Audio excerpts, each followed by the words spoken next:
Students, आज हम लोग क्लास 12th की इस केमिस्ट्री की इस क्लास में हम लोग जीरो ग्रुप एलिमेंट देखेंगे। जैसा कि आप जानते हैं, पीछे वाली वीडियोज़ में हमने आपको 17th ग्रुप एलिमेंट्स की इंटर हैलोजन कंपाउंड तक बताया था।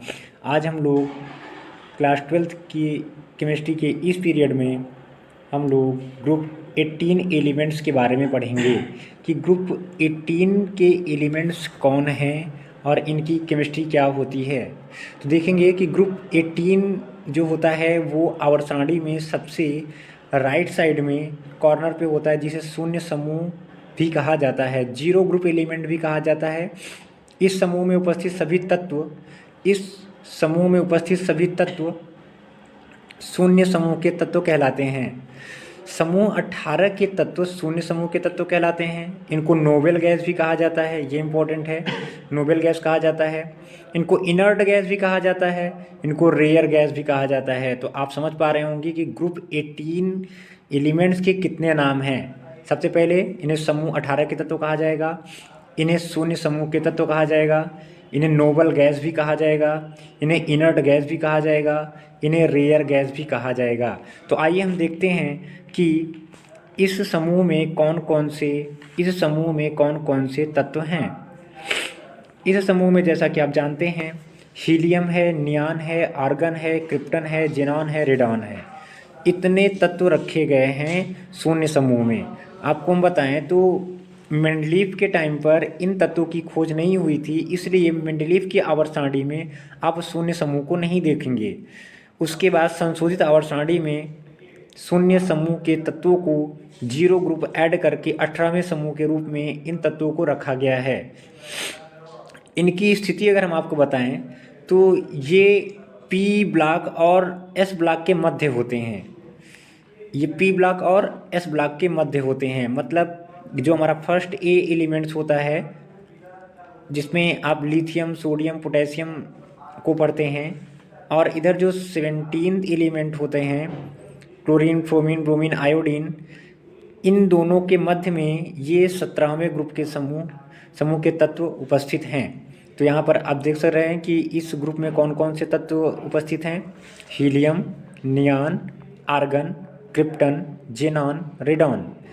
अगर इनके एटॉमिक नंबर की बात करेंगे तो ऊपर से नीचे आएंगे तो एटॉमिक नंबर बढ़ता है। आप जानते हैं हीलियम का जो एटॉमिक नंबर होता है, हीलियम का एटॉमिक नंबर 2, नियान का 10, आर्गन का 18, क्रिप्टन का 36, जेनॉन का 54 और रेडॉन का 86 होता है।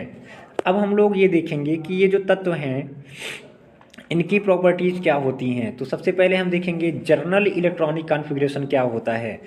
तो शून्य समूह के तत्वों का जर्नल यानी कि सामान्य इलेक्ट्रॉनिक विन्यास NS2 NP6 टाइप का होता है। ये बाह्य कोश का है। देखिए, जब हम सामान्य इलेक्ट्रॉनिक विन्यास पढ़ते हैं तो उसमें हमेशा हम बाह्य कोश का पढ़ते हैं। अगर एक इलेक्ट्रॉनिक विन्यास अगर हम करके बताएं आपको, तो अगर हम नियान का करें तो आप देख पा रहे होंगे नियान का कितना होता है एटॉमिक नंबर 10। तो इसे हम अगर करेंगे तो 2, 8, ये तो बोरबरी के नियम के अनुसार हो गया। अगर हम लोग अबाउ के नियम के अनुसार करेंगे तो लिखेंगे 1s2, 2s2, 2p6, यानी कि लास्ट में क्या आ रहा है 2s2 और 2p6, ये आ रहा है लास्ट में। तो इसका मतलब हम यहाँ पे जर्नल बोल सकते हैं कि बाह्य कोश का इलेक्ट्रॉनिक विन्यास क्या होता है NS2 NP6, याद रखिएगा। फिजिकल स्टेट की बात करेंगे तो शून्य समूह के तत्व जितने भी हैं वो कलरलेस गैस होती हैं, रंगहीन गैसें होती हैं। याद रखिएगा, ये रंगहीन गैसें होती हैं, कलरलेस गैस होती हैं, और ये मोनो एटॉमिक फॉर्म में होती हैं। हमेशा ये हीलियम अकेला एटम पाया जाएगा, नियान का अकेला एटम होता है। ये कंबाइंड नहीं होते हैं, जैसे हाइड्रोजन जो है अकेला नहीं होता है। हाइड्रोजन वो दूसरे हाइड्रोजन परमाणु के साथ में जुड़ कर के H2 बना लेता है, लेकिन इनके केस में ऐसा नहीं है। जिस शून्य समूह के तत्वों के केस में ऐसा नहीं है। ये हमेशा और हमेशा कैसे होते हैं, मोनो एटॉमिक होते हैं। कैसे होते हैं, मोनो एटॉमिक होते हैं। तो हमने दो चीज़ें देखी यहाँ पर, एक जर्नल इलेक्ट्रॉनिक कॉन्फ़िगरेशन देखा जो होता है NS2 NP6, और फिजिकल स्टेट देखा कि ये कलरलेस गैसें होती हैं और ये मोनो एटॉमिक फॉर्म में पाई जाती हैं। अगला हम देखें एटॉमिक साइज।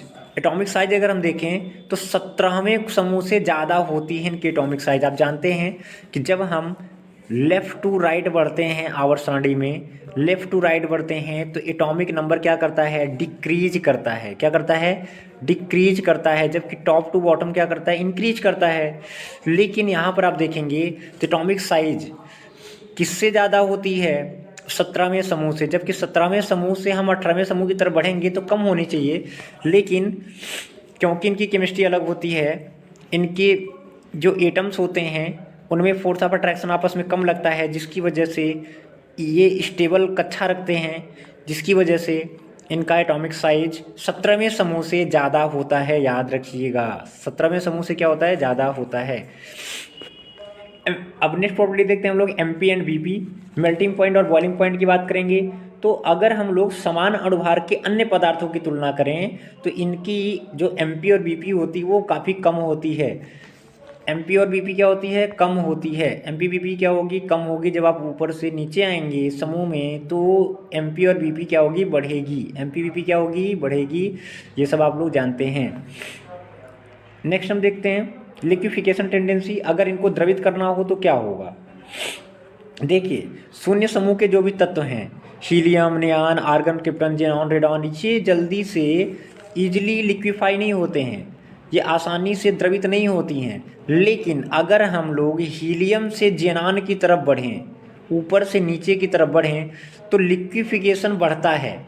लिक्विफिकेशन क्या करेगा, बढ़ेगा। यानी कि अगर हम हीलियम की तुलना कर लें, हीलियम की तुलना कर लें और जेनॉन की तुलना कर ले तो कौन आसानी से द्रवित हो सकता है, जेनॉन। जेनॉन क्या हो सकता है, आसानी से द्रवित हो सकता है। नेक्स्ट अगर हम देखें, नेक्स्ट यहाँ पर हम देख रहे हैं, ये है यहाँ पर IP की बात कर लें। पहले सबसे पहले देखिए IP की बात करते हैं तो पूरे के पूरे आवर्त में देखेंगे, जिस भी आवर्त में शून्य समूह के तत्व हैं उस आवर्त में ये सबसे ज़्यादा IP रखने वाले होते हैं। यानी कि जो शून्य समूह के तत्व होते हैं उनकी IP ज़्यादा होती है, उनकी IP क्या होगी, ज़्यादा होगी। अगर हम लोग क्या करें, ऊपर से नीचे आएँ, ऊपर से नीचे आएँ, हीलियम से रेडॉन की तरफ बढ़ेंगे तो IP का मान घटेगा। IP का मान क्या होगा, डिक्रीज करेगा। IP का मान डिक्रीज करेगा, हमेशा डिक्रीज करेगा। आप समझ पा रहे होंगे, ऊपर से जब नीचे आएंगे तो एटॉमिक साइज बढ़ेगी। एटॉमिक साइज बढ़ने के कारण आप आउटर मोस्ट शेल से इलेक्ट्रॉन को आसानी से बाहर निकाल सकते हैं कम ऊर्जा के साथ में। जैसे जैसे आप नीचे आएंगे वैसे वैसे IP का मान क्या होगा, घटेगा। सॉल्युबिलिटी की बात करें, सॉल्युबिलिटी, अगली प्रॉपर्टी हमारी सॉल्युबिलिटी इन वाटर है। अगर हम helium, neon, argon, krypton, xenon, radon और शून्य समूह के जितने भी तत्व हैं उनमें अगर हम लोग सॉल्युबिलिटी की बात करें तो ऊपर से नीचे आने पर सॉल्युबिलिटी इंक्रीज करती है। हीलियम, नियॉन, आर्गन ये बहुत ही कम डिजॉल्व होती हैं वाटर में, जबकि जेनॉन वो कुछ हद तक लोन पेयर ऑफ इलेक्ट्रॉन के प्रेजेंस के कारण, कुछ हद तक और बड़े साइज के कारण इनकी सॉल्युबिलिटी बढ़ जाती है। तो सॉल्युबिलिटी क्या होगी, ऊपर से नीचे आने पर बढ़ेगी। कोई आपसे पूछे कि हीलियम और जेनॉन में कौन आसानी से पानी में घुल जाएगा तो आप बताओगे जेनॉन आसानी से पानी में घुल जाएगा। अगली प्रॉपर्टी की बात करें इलेक्ट्रॉन गेन एंथैल्पी की, तो इनमें देखो ये कुछ नहीं शो करते हैं, ना इलेक्ट्रॉन लेते हैं ना इलेक्ट्रॉन देते हैं। जो इलेक्ट्रॉन गेन एंथैल्पी है वो ये शो नहीं करते हैं, ये इलेक्ट्रॉन को एक्सेप्ट नहीं करते हैं, इसीलिए इनकी इलेक्ट्रॉन गेन एंथैल्पी ज़्यादा होती है। इलेक्ट्रॉन गेन एंथैल्पी इनकी ज़्यादा होती है। ज़्यादा होती है मतलब पॉजिटिव होती है, इनकी निगेटिव में नहीं आएगी। जब ये इलेक्ट्रॉन गेन एंथैल्पी शो करें, इलेक्ट्रॉन को ग्रहण करें, ग्रहण करने के बाद ये ऊर्जा को निष्कासित करें, तब हमारी इलेक्ट्रॉन गेन एंथैल्पी निगेटिव आती है। जबकि यहाँ पर ये इलेक्ट्रॉन को एक्सेप्ट नहीं कर रहे हैं, एनर्जी को लॉस नहीं कर रहे हैं, तो इसलिए इनका जो इलेक्ट्रॉन गेन एंथैल्पी का मान होगा वो हमेशा धनात्मक होगा। नेक्स्ट अगर हम देखें अकरेंस कहाँ पाई जाती हैं, ये तो शून्य समूह के जो तत्व होते हैं वो फ्री स्टेट में मिलते हैं। जैसे कि हमने बताया आपको कि ये आपस में कंबाइंड नहीं होते हैं और किसी के साथ में रिएक्शन भी नहीं करते हैं। तो हीलियम या नियॉन या आर्गन या क्रिप्टन या जेनॉन ये हमेशा और हमेशा फ्री स्टेट में पाए जाते हैं। कहाँ पाए जाते हैं, एटमॉस्फेयर में। एटमॉस्फेयर में अगर हम देखें तो ये 1% प्रेजेंट होती हैं बाई वैल्यूम।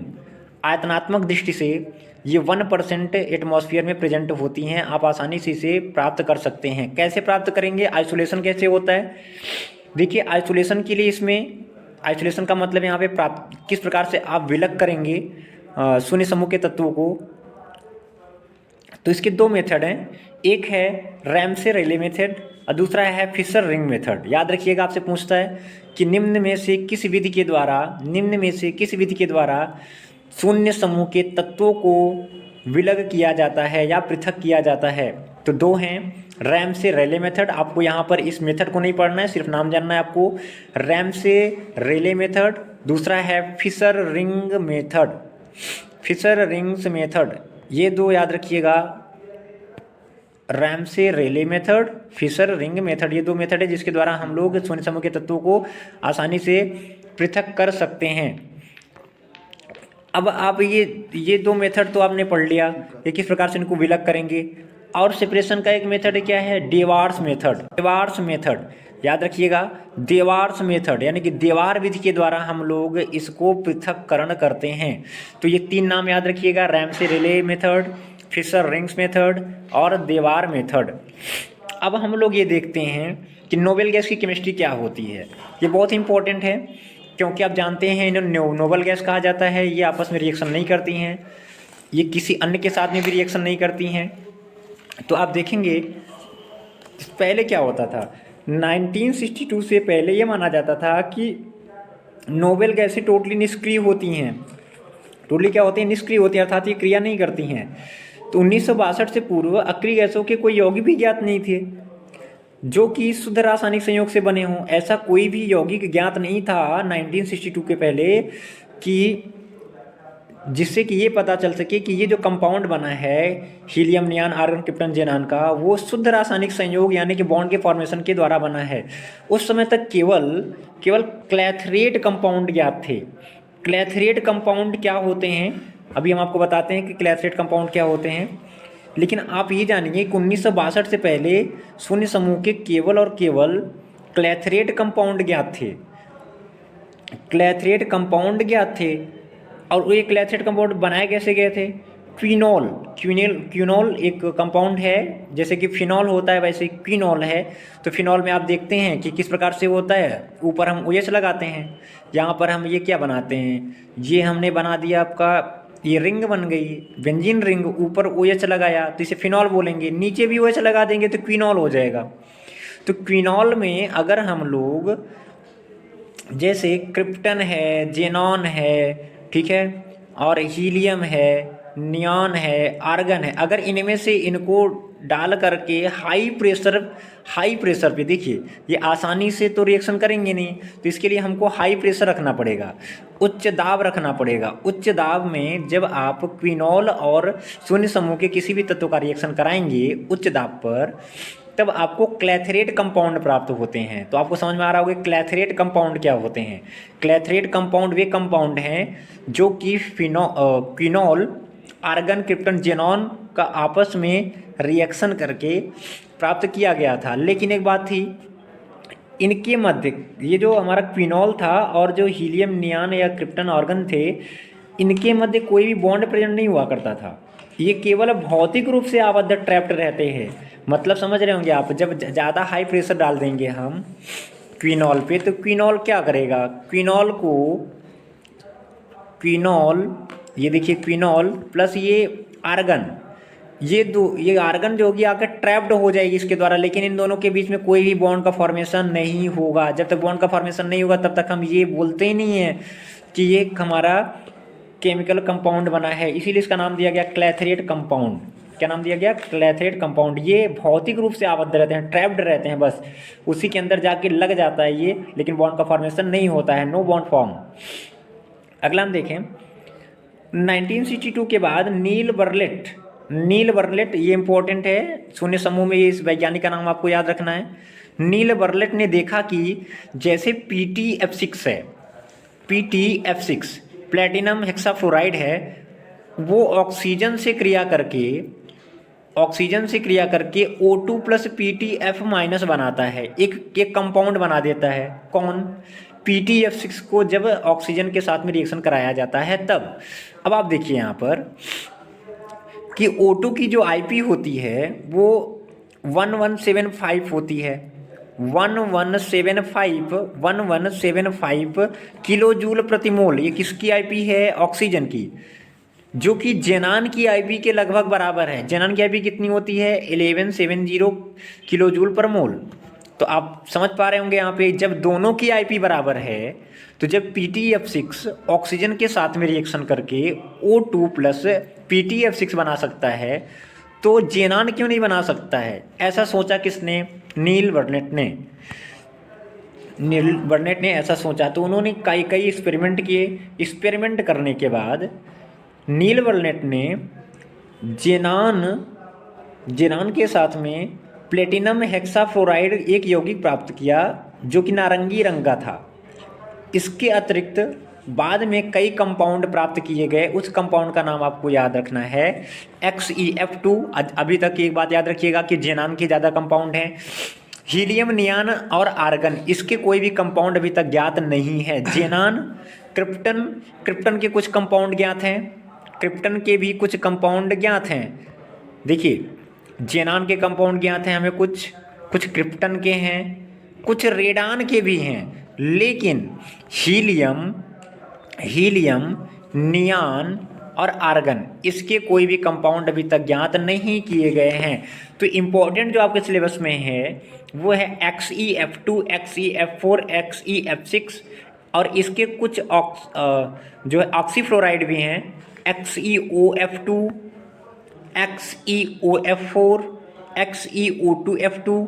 ये ऑक्सीफ्लोराइड हैं। किसके ऑक्सीफ्लोराइड हैं? देखिए, ये तो फ्लोराइड हो गया जेनान का, ये भी फ्लोराइड है, ये भी फ्लोराइड है, ये तीनों फ्लोराइड हैं। ये डाइफ्लोराइड है, ये टेट्राफ्लोराइड है, हेक्साफ्लोराइड है, ये ऑक्सीफ्लोराइड हैं। ऑक्सीफ्लोराइड कौन कौन है? XeO2F2, XeOF4, XeO2F2। तो ये तीनों क्या हैं? ऑक्सीफ्लोराइड हैं जेनान के। जबकि XeO3 क्या है? ऑक्साइड है। XeO3 क्या है? ऑक्साइड। तो यहाँ पे स्ट्रक्चर आप देख पा रहे होंगे। स्ट्रक्चर किस प्रकार से होता है? स्ट्रक्चर यहाँ पर देखिए XeF2, तो ये लीनियर होता है। कैसे होता है? लीनियर। XeF2 कैसा होता है? लीनियर होता है। देखिए, आप समझिए कि कुल कितने लोन पेयर ऑफ इलेक्ट्रॉन होंगे। जेनान के आउटर मोस्ट सेल में कितने इलेक्ट्रॉन होंगे? जेनान के आउटर मोस्ट सेल में कितने इलेक्ट्रॉन होंगे? 8। कितने होंगे? 8। जब 8 होगा तो अगर ये 2 चला गया कि इसमें बॉन्ड फॉर्मेशन में, बता कितना? 6 को अगर हम लोग डिवाइड करेंगे 2 से तो कितना आएगा? 3। इसका मतलब इसके पास में कितने लोन पेयर होंगे? 3 लोन पेयर होंगे। तो आप यहाँ पे देख पा रहे हैं जेनान पे जो संकरण आता है XeF2 में वो आता है sp3d और इसका स्ट्रक्चर कैसा होता है? लीनियर। XeF4 में देखेंगे तो इसमें sp3d2 आता है संकरण इसका, और इसका स्ट्रक्चर कैसा होता है? Square planar. और देखें XeF6 में तो ये डिस्टॉर्टेड ऑक्टाहेड्रल होता है। डिस्टॉर्टेड ऑक्टाहेड्रल होता है और संकरण क्या आता है? sp3d3। उसी प्रकार अगर हम ऑक्सीफ्लोराइड की बात कर